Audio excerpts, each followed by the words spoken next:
We let our community know that it's Bitcoin and there is no second best. Builders can understand the market demands. The users can understand what's there, how they can use it. So to allow our local Czech community grow faster and on a reasonable level of doing. Finding a solutions for something which is not available on the market was just simply so deeply attached into our bodies and minds that it persisted and remained present even in Bitcoin space. They can't accept that you are simply having different opinion on things they consider being normal. Business as any other, and if you want to excel, you need to work hard and you need to understand the complexity. And actually our biggest wish was the newcomers will become Bitcoiners immediately, and that hopefully they will skip that shitcoin phase, which always hurts at the end of the days. Hi Martin, how are you doing? Everything fine on your end? Hi Robin, yeah, thanks for having me. Everything's going well. We are getting to the real madness, to be honest. So I'm feeling the stress and the workload is being crazy again. But the market sentiment basically can't be better. And it's also funny because we talked about before recording about builders markets, or what we call bear market and the bull markets. And you, with having the organized full-time conference, you probably have like the builder times and the bull times within the conference of like after the conference around August, October, it probably is a little bit less active, and then May, June, April, March, those are probably the crazy months for you guys, right? Yeah, exactly. It's exactly like this. Like in general, we don't call bear market a bear market. We call it a build market, actually. As like it really gives us the opportunity to dive deeper, to build something new, to strengthen our position, to improve processes, etc., etc. And we do the same in the second half of the year after the conference. The first half of the year is like super crazy. We need to stay like sharp at BTC Prague itself. And I don't want to sound like arrogant or stupid, but like people tend to underestimate like the complexity of the event on such a scale. It's really business as any other. And if you want to excel, you need to work hard and you need to understand the complexity. And there are like tons of moving pieces, and we are jungling with thousands of balls at the same time, because that's what event management is about. So like first half of a year is really crazy, and the second half of a year we call it like build market and build year, because we need to strengthen again, and we always evaluate like what happened at BTC Prague, what can be improved, what was great, so what we can keep, etc. If we're gonna order more beer and even like fun things of doing, to be honest.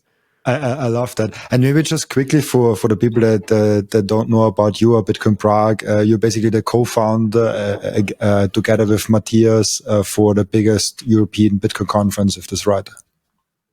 Yeah, that's right. Like if I shall like say a little story which is behind. We basically started like 5 years ago with Matthias, with my brother, here in Czech Republic, in Ostrava, actually city we all origin from. And we already were Bitcoiners. We were a little bit behind our shitcoining phase of being Bitcoiner. We both went through that phase. It made us stronger, actually. And we were thinking of like what we can do in Bitcoin, except just holding it, because we wanted to get more involved. We saw the opportunity and the potential of the market, and we loved the Bitcoin already back then in 2019. And we realized that there is no like proper Bitcoin conference happening in Czech Republic on like a local scale, where plebs can meet the famous speakers and the founders of the Bitcoin companies, the curators and the developers, so they can learn from each other. So the builders can understand the market demands, the users can understand what's there, how they can use it. So to allow our local Czech community grow faster and on a reasonable level of doing, educating them well. So, and actually our biggest wish was that the newcomers will become Bitcoiners immediately, and that hopefully they will skip that shitcoin phase, which always hurts at the end of the days. But and it actually turns out well. I believe that we curated the space pretty well. We let our community know that it's Bitcoin and there is no second best. Actually, really is no second best. and they understand. And it's actually, we have many proofs that Czechs are really Bitcoiners. We're gonna get onto the Prague and its importance in Bitcoin space maybe a little bit later. So we kicked our local conference, Czech only, Bitcoin only, in 2020 in the year of COVID. It was pretty crazy because our government was making decisions pretty rapidly and very aggressively, like forbidding any events with more than 500 visitors, applicable from the midnight the same day. I said, like, okay, I got you, but do you realize that it takes us like days to prepare it in the venue? So we took our chances. We knew that we are actually risking that we probably might need to pack it again in the morning because the events won't be allowed. But we were lucky. So at least we were basically the only ones organizing anything back then. We got a huge traction, 450 visitors on the first Bitcoin only and Czech only conference. And Czech Republic is a small country. It's 10 million inhabitants only. So it was great proof of concept. And we grew a lot, actually pretty rapidly. And in 2022, we booked like the best possible venue here in our region. And it's old gas station, pretty wonderful, really steampunky, so it fits the Bitcoin ethos. And we had 2,500 visitors, again, at Czech only, Bitcoin only conference. And somebody actually told us, hey guys, do you know that you are the biggest non-English speaking conference in the world? And we thought like, okay, interesting. Haven't thought about it in this perspective. But I believe that was the moment when the seed was basically planted. So after the conference, when we evaluated the feedback, we brainstormed what we can do or change with Matthias, and we've realized that there is a potential of like going bigger and organizing something on a European scale, because we already visited, for example, a conference in Innsbruck, again, Bitcoin only, but the DACH market focused only. And it surprised us a lot how big are the differences between those local communities, still like plebs and plebs, but they use Bitcoin so differently. They have different use cases, different needs, different understanding of things. They are like, for example, in Austria, I was surprised like that people are so obsessed with their phone number, but they don't mind KYC. They don't mind KYC Bitcoin as much as, for example, Czechs. Yeah, so we hate KYC Bitcoin, but we don't mind our phone number being shared because it's easy to buy anonymous SIM card on every single corner out there on the streets. So we thought like, hey, like this is really interesting. Like still Bitcoiners reinventing the wheel in every small European country, and there are many, speaking different languages, having different history, different culture and everything, which makes Bitcoin growth in Europe a little bit slower than, for example, in US. There are 350 million of people speaking the same language. So, and it again fit into the idea of like going bigger. So we've decided to organize BTC Prague with its mission of building Bitcoin bridges across European countries to help plebs come together, to become stronger, to understand that they are not alone on that journey, and that Europe is a continent that can cooperate and became more orange than it was before. I love that. And I'm also wondering how hard is it actually? I think most people here and you and me know how important it is to maintain this Bitcoin only focus. But how hard is it actually to maintain that? How easy would it be to go with maybe as a partner a bigger exchange like, I don't know, Kraken or Bitbundle or like whatever? It is tricky, but I believe that we found the answer basically, and it's our Expo ticket, so which is really accessible. It costs only 40 euros, and we run out of them actually already. They are all sold out. This is the easiest way of like coming and learning about Bitcoin, which again helps us build Bitcoin bridges, because like if somebody is thinking of like, is Bitcoin something worth of spending more energy? Like, hey man, here's like 40 euros ticket, just go buy it and you can access like the biggest European conference for 2 days. You can meet thousands of Bitcoiners. You can meet 100 companies in the expo section. You can hear 250 speakers, and you can learn so much in just 2 days that it actually won't be easier. And that helps us to like really orange pill anyone who's interested. And it even works as a tool for already orange pill people having not orange pilled friends, because, again, it's just 40 euros barrier. I would even consider buying it as a gift to my friends. Like if I would make them believers, So I will buy them an expo ticket and let them come to BTC Prague with me, so they can see the size of the expo section and understand the complexity of this industry. Because Bitcoin it's teenager, okay, but like the tempo of its growth and the phase which it is now, it's like maybe internet in 90s. So it's still like a little bit geeky and nerdy for the newbies. But as soon as they connect to the internet and they start using and exploring Google and the possibilities on what internet has, they become users immediately. And it's completely same with Bitcoin. So this is how we approach like the plebs and the end users, I would say. And we feel like really being responsible for every single one of them. So we curate the speaker list and partner list pretty wisely and very carefully, so to avoid any like stupid situations. Like one example of many, I don't want to meet any of our visitors someday in the future meeting me and approaching me with something like, hey, Martin, what was that company named XYZ you had at Expo section back in 2025? I believed in your decision, and you allowed some scammers and shitty shitcoiners to come to the Expo. I lost all my life savings just because having trust in BTC Prague. So it's not actually easy to forbid some of the companies and projects. Actually, it's hard to draw the line somewhere. But like knowing that we are responsible for our visitors makes it much easier, because I only have one name, I only have one face, and I don't want to hide myself like just because of allowing some shitcoiners to come and do some shitcoiny stuff on our conference any day now or even later. Yeah, this personal responsibility and this being public about it makes it trustworthy, because people know like Martin, Matthias, the co-founders are standing for that, and they're really hyper focused on the Bitcoin signal. So I really do appreciate that, and I think there's not a comparable Bitcoin conference on that scale with that high of a signal. You get signal with like a local Bitcoin meetup with like 50 people, but that's not the same as having 10,000 people in a room. I really do appreciate that a lot. Thank you, Robin. Yeah, and just maybe to add one more thing on top of that. So that was like end user or retail focused, but we are even strongly focused on business side of doing things. So we have business tier ticket. Michael explained it on the podcast released a few weeks ago.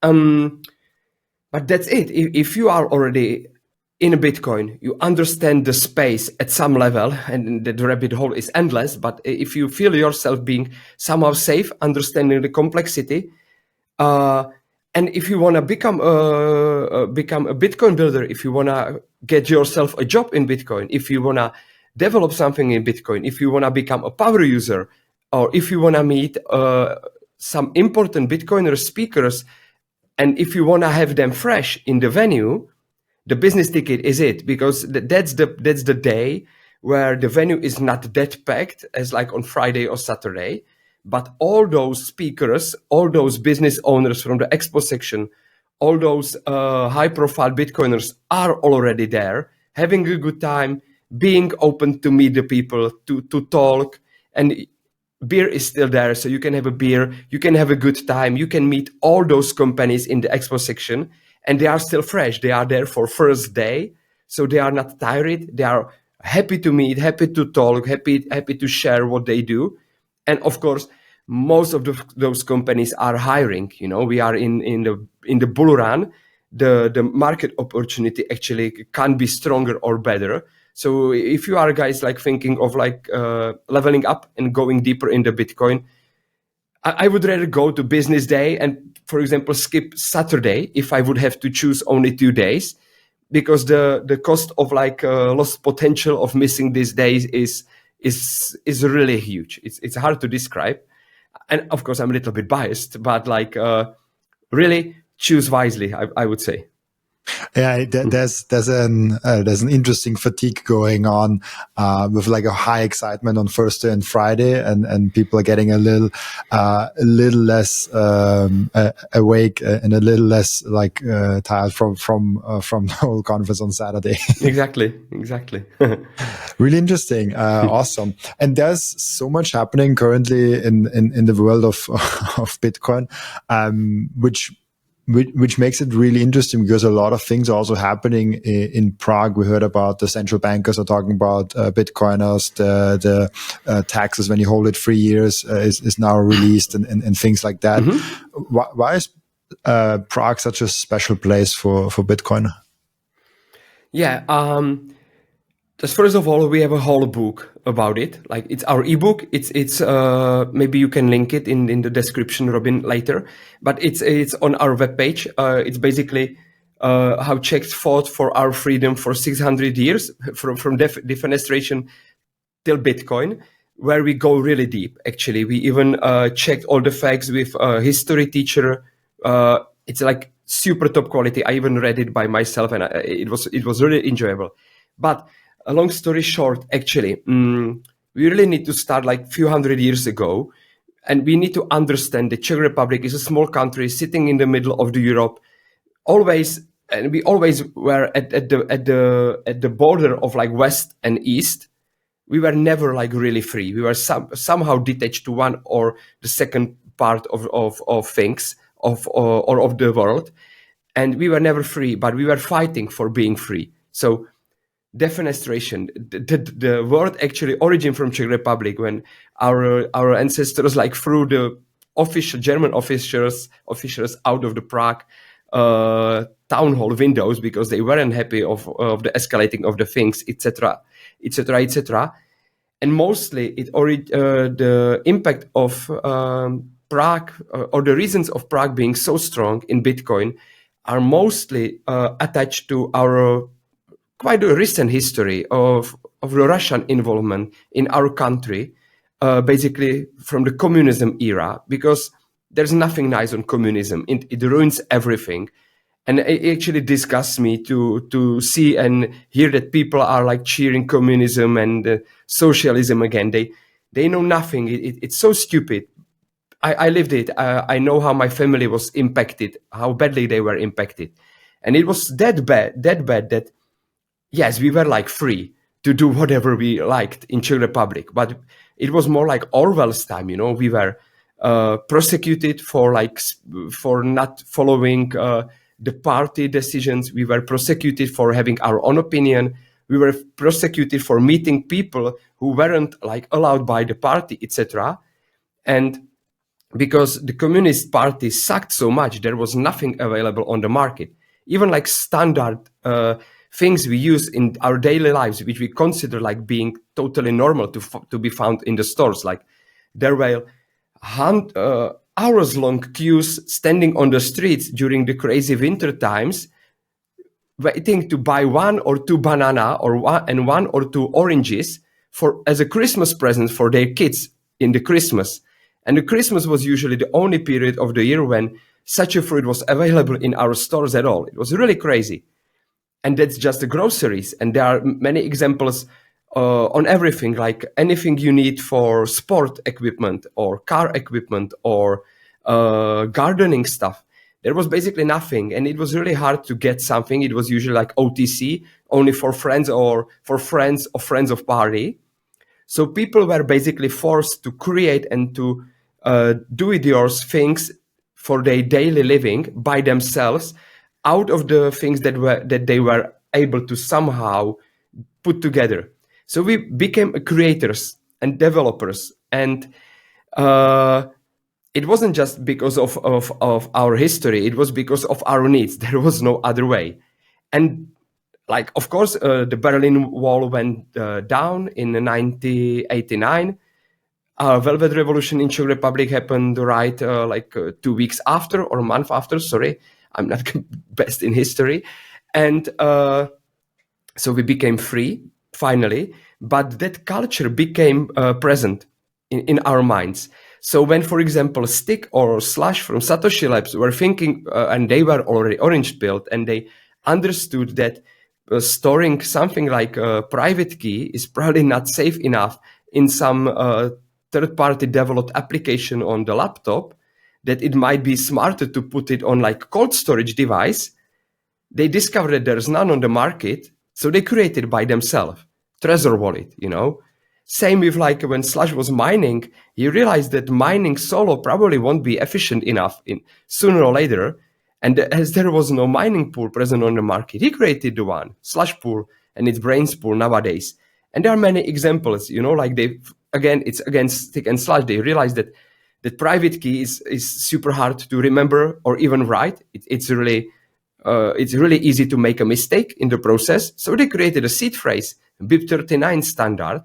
So again, that culture of do-it-yours culture, or that tailoring things culture, or like finding a solutions for something which is not available on the market, was just simply so deeply attached into our bodies and minds that it persisted and remained present even in Bitcoin space. It's super interesting. It's super interesting of seeing that communism, that from basically the Soviet oppression which Czech has gone through, and how people now in Czech think about freedom differently than maybe in other countries in the European Union. So it really shaped their views and the spirits around freedom differently. I love that. That's really awesome.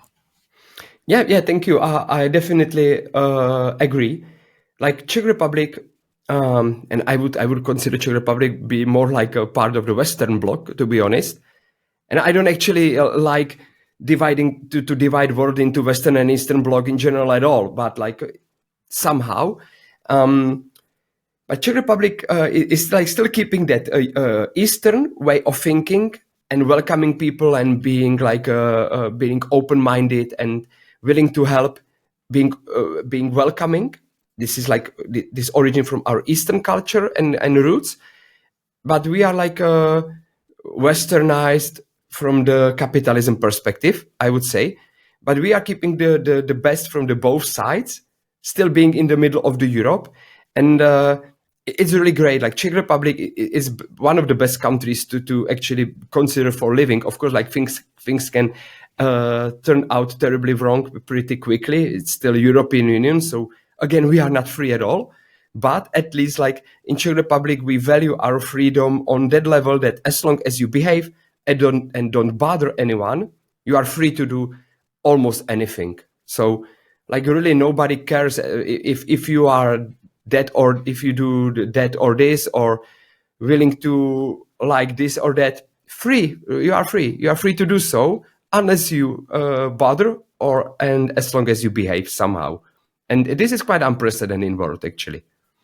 What do you think young people that are into socialism and communism don't get about it? I mean, obviously they never lived in it, otherwise they wouldn't be in that ideology.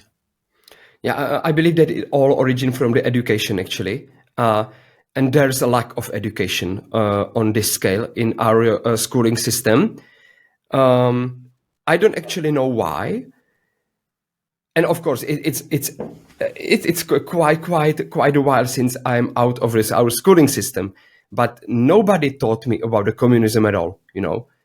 I was basically forced to remember all those names of old Greek philosophers, and that they lived in the barrel, and that there was a war between Rome and Greece, etc. And we covered this so complexly. Actually, it was really tiring. On one hand, on another hand, our history lessons stopped with the Second World War, and that's it.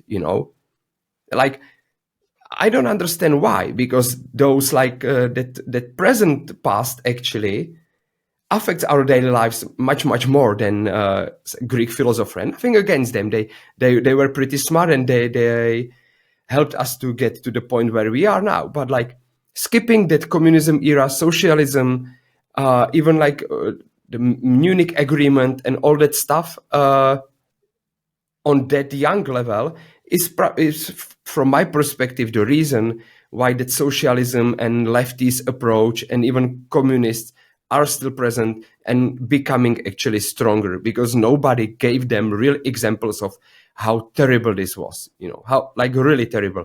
Like the communism killed much more people than World War II.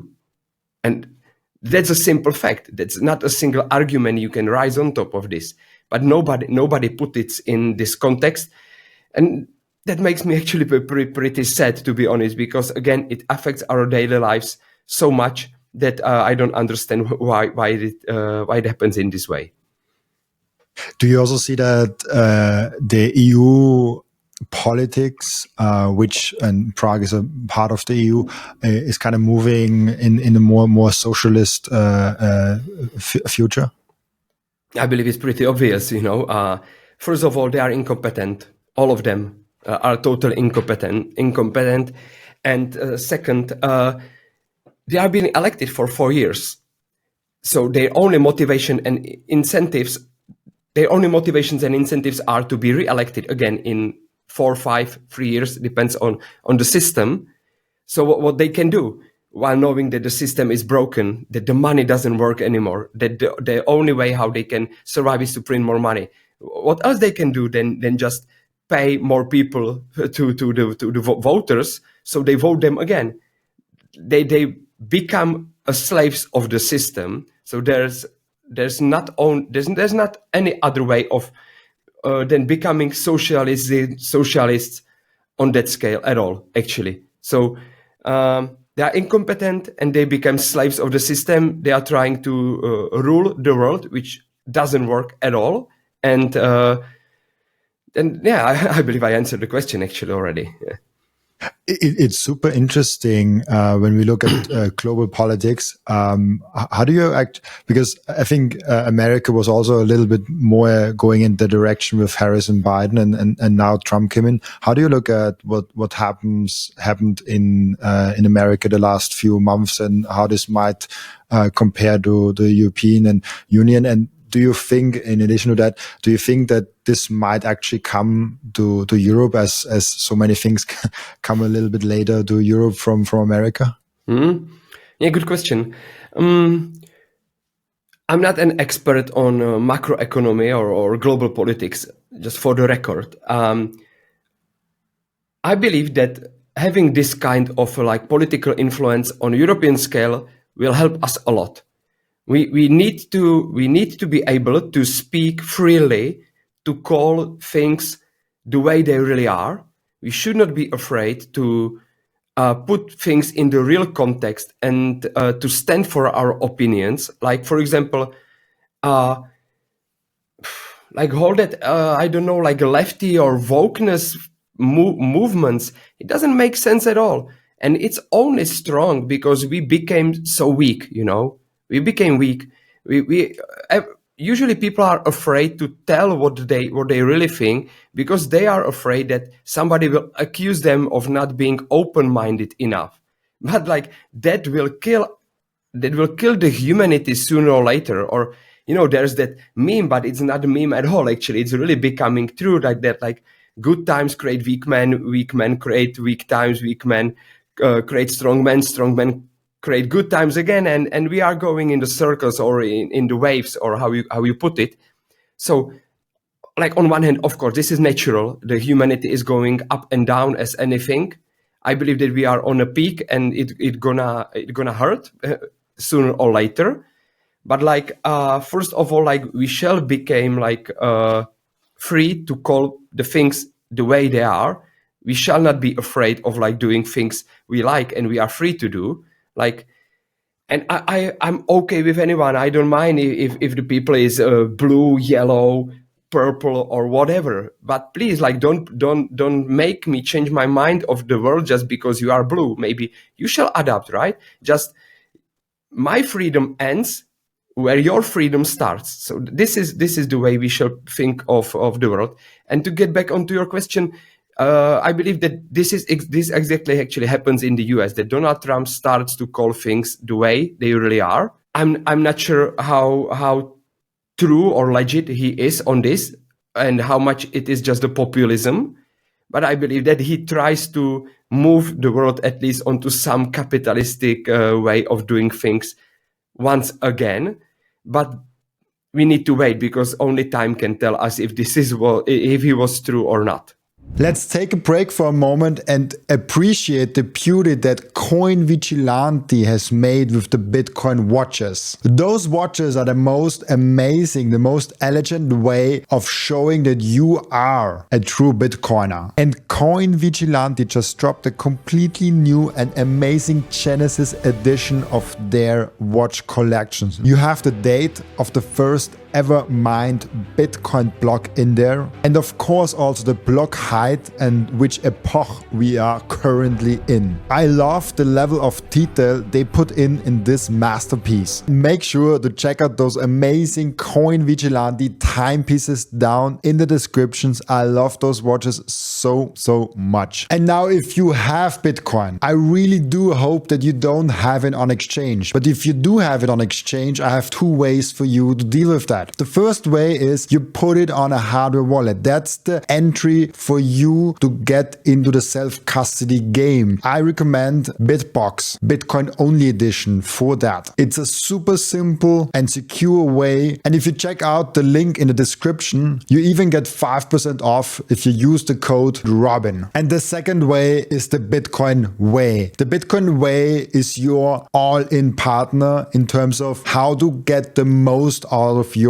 sovereignty. They will personalize for you a self-custody setup that is perfect for your individual situation. They will show you how you can secure your own devices. Securing your Bitcoin is not enough. You also have to keep all your devices secure. One topic that is overlooked often is the inheritance plan. What happens with your Bitcoin once you are no longer here? Do you have a plan for that in place already? And last but not least, if you're in the jurisdictions where you don't feel safe, it's better to get a plan B. For all that, head over to thebitcoinway.com/Robin to get a 30-minute free call. And just a quick side note, I will be for the first time ever speaking at the Bitcoin Prague event in June. It will be absolutely legendary and I'm really looking forward to seeing all of you there. You can get your ticket in the link down in the description of Bitcoin Prague, and very important, use code Robin to get 10% off your ticket. I'm really looking forward to seeing you there.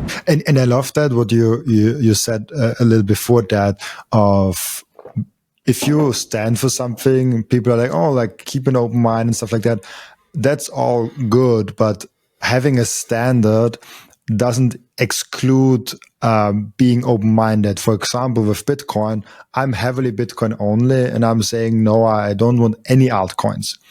People can now accuse me of like, oh, you're not open-minded enough. I'm open-minded. I was in shitcoins. I was in altcoins. And if there's something really interesting, I look into it and see if it's actually good. But I have my standard of being Bitcoin only, and people confuse having a standard with not being open-minded, which I'm really frustrated with a lot of times. Yeah, I totally feel you, and that's a great example of many actually. Because if anyone tells something like this, it only means that they are not open-minded enough. They can't accept that you are simply having different opinion on things they consider being normal, which should be accepted, and it should not be a case of fighting. And that's actually another thing, or in the present world, I'm not really happy about that. You know, like different way of thinking of the same things were points for a discussion before. People, and I enjoy like reasonable discussion and argumentation on the friendly or even like business, or it doesn't need to be unfriendly level, but I enjoy the argumentation and discussion on the smart level mostly. But the community and the society is like so polarized that it seems to me that anyone having a different opinion becomes immediately an enemy, you know, which is kind of sad. Like we should be willing and open and happy about like having different opinion on things, and we should be willing to share and learn from each other and talk them through. Of course, it needs to stay on a reasonable way of doing, and there always is a reasonable way of doing. But this is something that it's disappearing, I would say. And like that, you are not open-minded enough. You are my enemy. You are not fan of my shitcoin. That's just one example of many. Again, I'm more like repeating myself here. Yeah. But it does make a lot of sense. How actually did you had a lot of those things already before Bitcoin, or how did Bitcoin kind of impact your life and your view on things? Yeah, that's actually interesting. Yeah, Bitcoin affected my life like on level I would never imagine, to be honest. And it again it goes after the education, and it became a surprise to me while I learned of how finance work. What are actually the fiat fundaments? What are the real basics? I learned all of them after becoming a Bitcoiner, because I was interested on finding the answers. Why is Bitcoin so unique? Why do Bitcoiners say that money is broken? So I learned, and I realized, okay, there's like a lot on this. I become interested, so I learn more. And then I realized, how's that nobody in our schooling system learned me such a basic things like what interest rate is, what the futures market are, how shall I save money to my pension system, because pension system in Europe in general is broke, that blah, blah, blah, blah, blah. It's so complex topic, rabbit hole by itself. How did nobody learn me about this in the schooling system? So, and then there is like food, health way, healthy life, health lifestyle, sorry. And more like that approach of questioning things and becoming curious again. Because it's interesting that we, as a humans, we are curious ones, I have 3 kids, and I can see the curiosity in them. Like, they are excited of everything. Hey, what's that, daddy? How does it work? It works like this. Why? Okay, how much time you have? Let's dive deeper on this. And we all have this, but schooling system, at least in Czech Republic, tends to kill this curiosity in kids and in humans. And Bitcoin actually opened this way of thinking to me again on so many levels. So like Bitcoin really is an eye opener, which is quite surprising, because it's just a internet money, nerdy one. Yeah. So, are you homeschooling your kids? I see that community of homeschoolers and Bitcoiners are really overlapping. Yeah, they are not that old yet, but I'm thinking of like the right way of schooling them. Yeah, it's super fun. There are so many topics that are in Bitcoin, but actually have little to nothing to do with Bitcoin itself. In the end of the day, it's just like an asset and a network. And then we talk about homeschooling. And it's so fun to see that people are like loving homeschooling. The people love family, freedom, and all those values within Bitcoin. Yeah. And it's interesting that it became so common in between Bitcoiners, right? Like, how is it possible that how that Bitcoiners are so special, actually, that we are living our own bubble, so different than the normal one? Because when I'm talking about this with my non-orange pilled friends, yet they think that I'm crazy. I actually stopped talking about this in front of them, because they think that I'm just from outer space, actually. On the topic, a question that I think I asked since the first episode, and I'm still not 100% sure where I land. Do you think that Bitcoin will change how our mind works and makes us more freedom loving and a little bit less socialism, a little bit more liberalism, a little more freedom, a little bit more conservatism, or are we just in a very early group and people are basically just finding each other in that early group? I believe that those things that doesn't go against each other. Yeah. So, like, yes, Bitcoin changes the way we think of ourselves and about the world, and it's maybe just because we are early, So we will see. Actually, like, I believe that the worldwide average adoption rate is like 3.5%, maybe, kind of, and usually the real peak and the technology starts spiking at the crossing the chasm point, which is around 13% of the worldwide adoption on the bell curve of adoption. I think that we are still like 2 cycles from that moment. That's gonna be the moment when the madness and the craziness starts again, actually. And we should probably understand that new people with new intentions, new motivations, and new needs will come into the Bitcoin, and we will see if this will preserve, or if they will just bring their normal way of living with themselves. I don't know. Absolutely. Yeah. I want to talk for the last part of the podcast a little bit about Bitcoin Prague itself, because I think it's a conference where most Europeans go, most Bitcoiners in the European, and even I know a lot of Americans actually that also come here to see the European Bitcoin adoption. Maybe let's start with what does how will Bitcoin Prague in 2025 look like? What does the people await? So what's kind of coming for Bitcoin Prague 2025? Yeah, good question. Easy question, hard answer. Actually, it's quite complex. Like in general, BTC Prague remains by far the biggest Bitcoin conference in Europe and the most influential ones.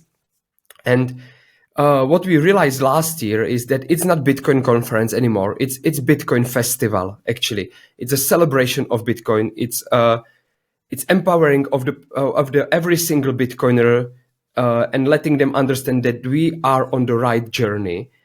Because coming to BTC Prague, of course, there are 250 speakers, 8,500 visitors, 100 companies in the expo section. It's massive, actually. We spend a lot of time on production. And again, we think of our visitors, so we want them to have fun, because after a few months after the conference, it's usually hard to realize on the first shot, like, what were the talks about? Which companies were in the expo section? Who did I met? But what remains is the emotion, is the feeling that, wow, I had a great time there. You know, I made new friends. I enjoyed a great party. I learned so much, and you do not need to realize what was it, but that feeling that you learned a lot and that you enjoyed is something that stays in the brain and in the head, and the emotion is what we are targeting and working on. And we've already realized twice, this is going to be the third year of BTC Prague, that this decision makes BTC Prague really unique, because it's not a Bitcoin conference, it's a Bitcoin festival. It's a celebration of Bitcoin again. And for me, it's really a little bit hard to say. I'm biased. I'm one of the co-founders. But when I was walking through the venue during the days of the conference and having my eyes open on the details and calling the team using walkie-talkie that, hey, there is this and it needs to get improved because of that, I was looking on the people, and they were having such a good time, enjoying themselves, meeting new people, just stopping by the booths, you know. And I asked them, hey, like, what makes you so happy? Yeah, like it's the company XYZ in the expo section, you know, I've enjoyed it so much. And that's what we've received in our feedback, from the feedback. And we heard it a lot, actually, that on many conferences, expo section is just something that needs to be there because of the sponsors and partners. They just simply want to have a booth and show what they do. But at BTC Prague, it's like 1/3 of the whole conference, and people are really spending time there, sometimes even more time than on the stages, because that's the place where they can meet all the creators and builders of the products and the services from all the space. The companies are coming from all around the world. And again, we are curating them a lot, so they can be sure that when they talk with the company XYZ there, that they are legit, that it's worth of spending some time there. So the expo section is like a huge ant nest with thousands of people moving in different directions. And what's important, after 6 p.m., when the talks are over, we put music a little bit louder, you know, we open a few another beer points. We have some fun things happening outside in the partner stands, which works like after party places. And really the conference turns into the festival, and people stays there like till 2-3 a.m. having such a great time. So that makes BTC Prague unique, and it makes me proud that those people coming and having good time there actually works as a provement that we are on the right mission with BTC Prague.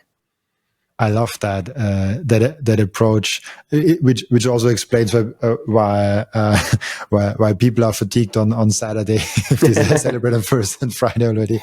And it's a really cool.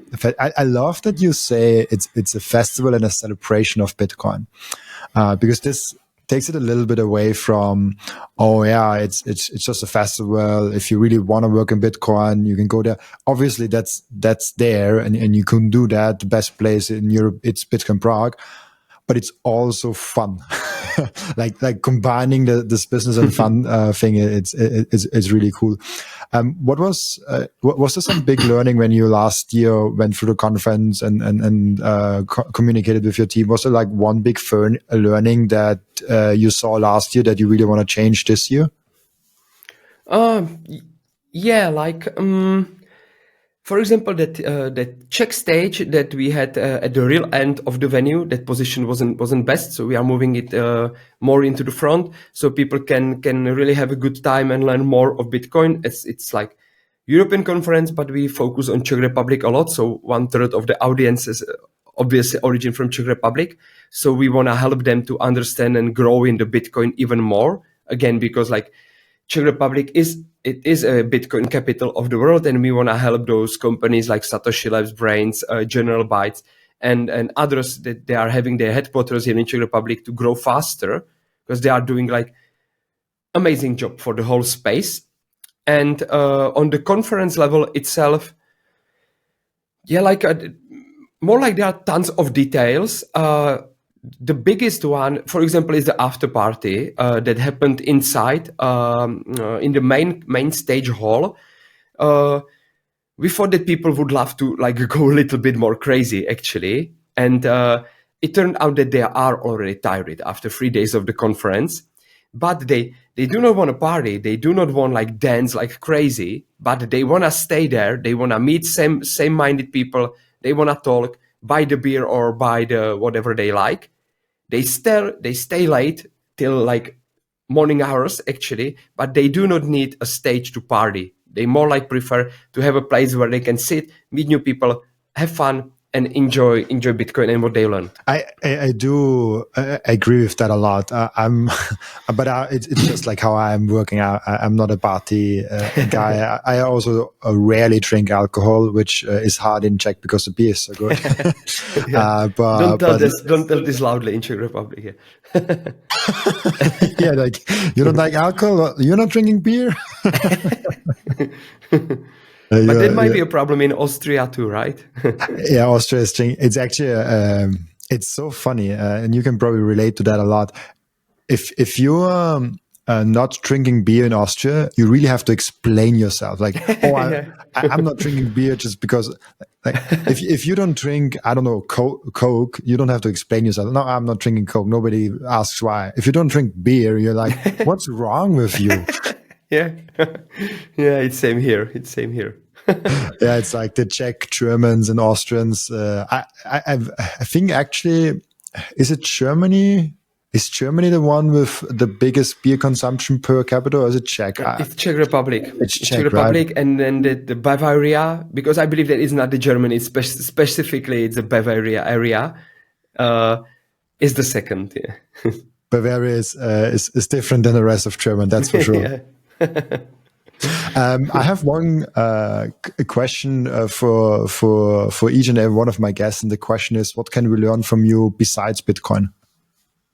From me? Okay, tricky question. Oh, I haven't thought about this. Yeah, like I would say that like open-minded on things and how the world is moving, you know. And again, I'm not the greatest example actually here. There are much better persons focusing on this, but I believe that like, yeah, not following the crowds and having my own opinion is something that is worth of learning. But again, I don't think that I'm like anyhow special on this level. There are much more intense people arguing the importance of living that wokeness kind of living more aggressively, actually. I just had one more question that came up in my mind with like being open-minded. I don't know why it came to my mind, but how do you use AI in the conference? I just know that I use AI every day with the podcast and helps me do things, and I couldn't do the podcast without AI at that point. How do you use it for the conference? Yeah, we use it a lot. We use ChatGPT and Perplexity for different purposes. And it starts with the content creation. And it helps me, for example, when I plan a meeting and when I'm not sure about the direction, I ask ChatGPT, I describe, and it usually tells me at least something I can start with. So it's pretty cool. I, for example, use AI even for some special emails. So I was, for example, in touch with a German embassy, and I'm definitely not on the diplomatic way of using English. So ChatGPT helped me to bridge this gap. Matthias uses it a lot for example, fine-tuning the program. So sometimes, and we all need to understand that we are in that business for already 5 years. So we somehow tend to look like in the tunnel vision, and we forget that we can broaden our scope. So sometimes ChatGPT helps us to find a direction how things can be moved in the way we won't ever think of it. And I even use it personally. I like to just spend some time when I have free time during the evenings, and I like to create crazy images that won't be ever possible. And mostly I'm learning, and I know that I'm a little bit behind of that craziness. So I'm pushing myself, and it's even on my desk here that don't be afraid to use AI, even on standard things. Yeah, I'm doing something in the Google Sheet, and I'm missing the formula. So ChatGPT usually gives the answer on the first prompt. So yeah, so that's it. Yeah, and I'm learning. I love that. I rarely use I rarely type anything outside. I rarely type anything without AI now. There's always, when I write emails, even like text messages that are a little bit longer. So if it's above 1 or 2 sentences, and it's a little bit more complicated, I just write what I have in mind in the ChatGPT, and I made like my custom things. So it's actually writes like I write. I filtered like all the messages in there to have my style, because people would be weirded out if it sounds really different. And so I did that, and now whenever I get an email, whenever I get anything or like a text message or anything with writing, I just put it in there. Like I don't type anything these days. Yeah. It's actually a little bit scary, like the tempo that this technology just appeared 2 or 3 years ago, like out of nothing. Of course, like AI is not the new thing, it's here for like tens of years, but the way it's accessible for anyone, it's basically for free. Actually, ChatGPT is great even on a free level, actually, like really, really great. And the tempo it grows, like like the images and the quality, like you can type like photorealistic or hyper realistic, and the outcome is like boom. Like, how is it possible? So I thought that like it would be okay. It's February, it's April now. It was half a year ago. I was at the AI conference, and I saw some videos and pictures there. I was thinking for myself, okay, so we have like 2 years, and we won't be able to realize what's real and what's not in online space. And I know now, half a year ago, that it will be like not even in another half a year. We are almost there, actually, which makes me actually a little bit happy even on that level, because it will make conferences, events, and face-to-face meeting more important again. Because if you won't be able to realize what's real and not in online space, I believe that it will like from inside push us slowly towards meeting people face to face again, because there is still at least some level of the trust that won't be easy to break on such an easy level as online. Actually, how this recording can be AI created, and very soon nobody will realize, I would say. But meeting face to face at the conference, talking. This is something that will last at least for a few more years, I would say. I'm always trying, actually every month since I discovered AI, to replace myself in podcasting. Okay. And it's scary how much better it gets. It's still quite, it's not far away, but it's still quite not there, and it's expensive also to do like long podcasts. But the rate of innovation and adoption of AI, I think in 5 years I could do this podcast with just AI, and probably most people won't tell if it's the actual Robin or it's the AI Robin. So that will be a crazy time for content creators and branding. I think branding will just change. If you can say to if you have just like a ChatGPT device somewhere, and you can just say, hey, I want to have dinner for me, my girlfriend, and my mom is coming by, order something. Then all of a sudden, you let that one device decide what to order. But if you're a big brand and you're like, hey, I want to order from, I don't know, Subway, weird example now, but never eat Subway, but like you order from Subway, so that brand. So I think branding gets even more important in the AI world, because there's like a sea of content that's generic, and you have to like stand out with like one small brand. So it will be really fun to see. Yeah. The Black Mirror-ish, actually. Yeah, but that's just me, the podcaster nerding out about marketing. Really cool. We have an end routine in the podcast where we have the previous guest is asking a question for the next guest without knowing who the next guest actually is. And the previous guest asked you the question, what would you spend your life on if Bitcoin didn't exist? Wow, interesting. Okay. I was always like trending into IT, but not being a developer. So it would be definitely something technical, probably something with automotive or robotics or this kind of things that this always like interested me a lot.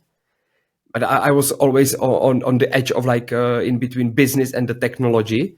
So it would be something that related, but wow, okay. Or maybe I would just become a gardener. You know, I love housework and all that stuff so much. It clears my head and allows me to stay somehow fresh. So maybe, but without being a Bitcoiner, that probably won't be that interesting. Oh man, that's so deep question. Okay. I probably know who that was. Actually, you need to tell. Can you tell me who that was raising the question? I would like to have a beer with him. Yeah, you will definitely have a beer with him, because it's Michael. I thought so.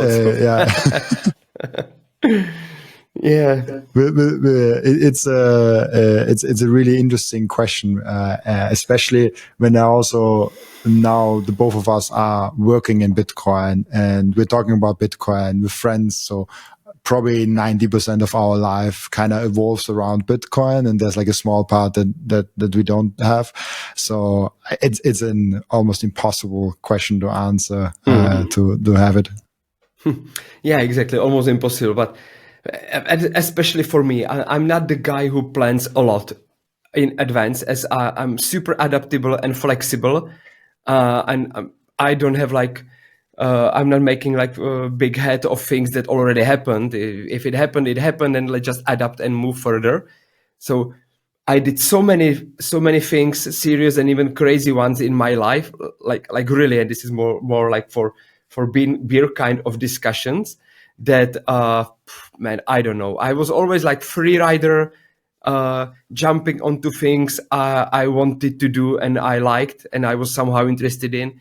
I tried, I explored. If I realized that it's not interesting or important for my life, I just move on to something else, like almost really like this. So it would be something funny again, I would say. Like, I'm pretty curious ever gonna know what that second project is. That is actually interesting. Oh God, that would be such an interesting question also for the podcast. Like asking, maybe this can be your question to the next guest what do you think Satoshi moved on to? Yeah. Let's pass it. Let's make it a beacon and let's pass this forward. Yeah. Let's do that for the next. Let's do that for the next guest. I think it's a great question. Yeah. What did Satoshi move on to? Yeah. Awesome. Thank you so much, Martin, for being on. Before I let you go, where can people find you and also Bitcoin Prague? Yeah, it's pretty obvious. X, and it's really weird to say X. It's probably gonna be Twitter for me for the till end of my days. So it's X, a BTC Prague handle, or I don't know what my handle is there actually. Maybe you can link it. It's my name, surname, or surname a name. I don't know now. Robin, if you can link it in the comment, I will appreciate it. I will link it in the description as always. So like the guest contact, just for the regular listeners, I always have in the description one guest contact where you can directly see the main side of the guest. So I will just link your Twitter X account in the description. Perfect.